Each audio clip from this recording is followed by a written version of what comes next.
This is the Qlife Cityone Electric Bike, the step-over 26-inch model with the built-in removable battery. I've been riding it as a daily commuter and errand runner, and I want to share what stood out, what didn't, and who I think will get the most out of it. The Cityone sits in that budget-friendly e-bike space where the main goal is to get you moving with power, comfort, and simple controls. Key features that matter right away are the integrated 36-volt 7.8-hour battery, a rear hub motor that peaks at 750 watts, a 7-speed drivetrain, mechanical disc brakes, and a front suspension fork. There's some naming confusion out there because Cityone also has higher spec versions with a bigger battery and higher peak wattage. In my opinion, if you're considering this bike, make sure the listing matches what you want. 36 volts, 7.8 power, and peak 750 watts is the base setup I'm talking about here. The frame is carbon steel with a step-over design and it feels solid. It's not feather light, but it gives a sturdy, planted vibe that inspires confidence when you hit rough patches or carry a backpack and groceries. The integrated battery looks clean and modern.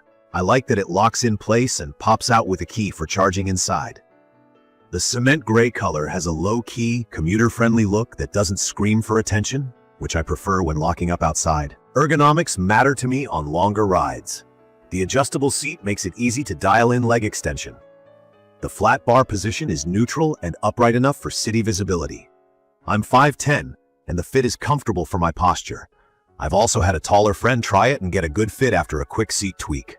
The 26-inch by 2.1 tires feel wider than the skinny commuter tires I've ridden in the past, and that extra footprint adds stability on wet paint lines, gravelly shoulders, and uneven pavement. From my experience, the motor provides smooth, predictable power for stop-and-go city riding.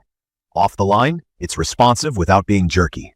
The brand mentions speeds up to 26 miles per hour. The reality for me has been about 22-23 per hour on flat ground using throttle or higher pedal assist. That's still plenty quick for a city commute. On moderate hills, pedal assist levels 3 to 5 keep the cadence steady. On steeper grades, I still need to downshift and help the motor, which is normal for a hub-driven bike in this class. The controller gives you multiple ways to ride: pure throttle, 5 levels of pedal assist, classic pedaling with the motor off, and a walk assist to move the bike at low speed. I've mostly lived in pass 2-4 depending on traffic and how late I am to work. The throttle is great for quick merges or when you want to brake at the end of a long day. Range depends on how hard you lean on the motor, your weight, wind, and hills. The listing says up to 40 miles on pass 1. I ride mixed routes with a lot of starts and stops, and I use pass 2-3 with occasional throttle bursts. At around 180 pounds with a backpack, I've been getting roughly 18 to 23 miles per charge. On super gentle rides in pass 1, you can stretch it further, but I think most people will land close to what I'm seeing. I remove the battery to charge indoors, which is convenient if your parking spot doesn't have an outlet. The 7-speed trigger shifter is straightforward. Out of the box, my derailleur needed a minor tweak at the barrel adjuster to shift cleanly across the cassette. That's common with shipped bikes.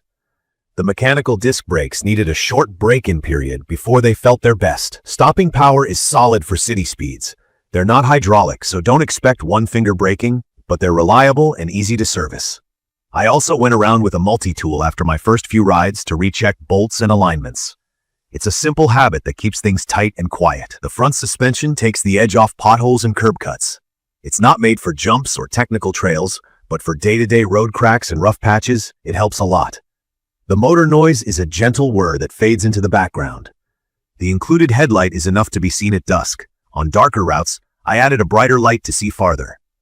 There's a rear reflector. I slapped on a powered taillight for extra visibility. One practical note: I try to avoid heavy rain rides. While I've had zero issues in light spray, I treat this as an e-bike that prefers dry conditions, and I wipe it down if I get caught out. That's how I handle most budget e-bikes to protect connectors and controls. The integrated look and removable battery hit a sweet spot. It's clean visually, it locks in, and it comes out fast for charging. The frame feels robust and confidence-inspiring. In my opinion, 26-inch by 2.1-inch tires are a great match for urban riders who want more grip and comfort without feeling sluggish. The power delivery is predictable, which makes it easy for new riders to get comfortable quickly. The display is simple to read, and the control pad is intuitive, so I never felt lost in menus. The fit range is generous, and the 350-pound max load rating is reassuring if you're a bigger rider or carrying gear.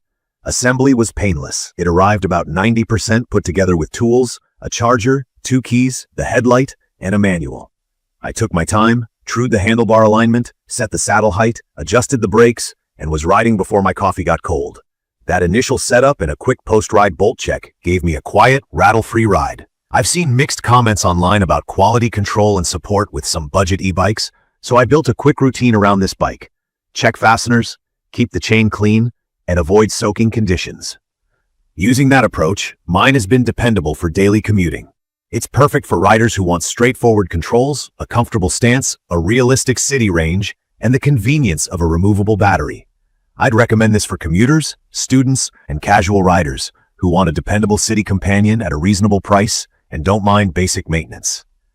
If you expect hydraulic brakes, extended range at high speeds, or you ride often in heavy rain, you might want to look at higher-tier models. Also, double-check the exact spec on any listing. The Cityone family has variants, and the bigger battery and higher peak motors are different bikes. Make sure the numbers match what you're paying for. The Qlife Cityone delivers good value where it counts. A sturdy frame, a clean integrated battery, usable power, and a comfortable ride on real streets with real bumps. From my experience, the speed and range claims make sense once you set expectations for mixed riding and city stops. In my opinion, the best part is how easy it is to live with day to day. Keep it maintained, keep it mostly dry, and it does its job well. If you're shopping for your first e-bike, or you want a simple, capable commuter without fancy extras, this checks a lot of boxes. I'd recommend this for anyone who wants solid, predictable performance and appreciates an integrated, low-key look. If you found this helpful, subscribe to the channel and drop your questions or your own Cityone experiences in the comments. Thank you for watching.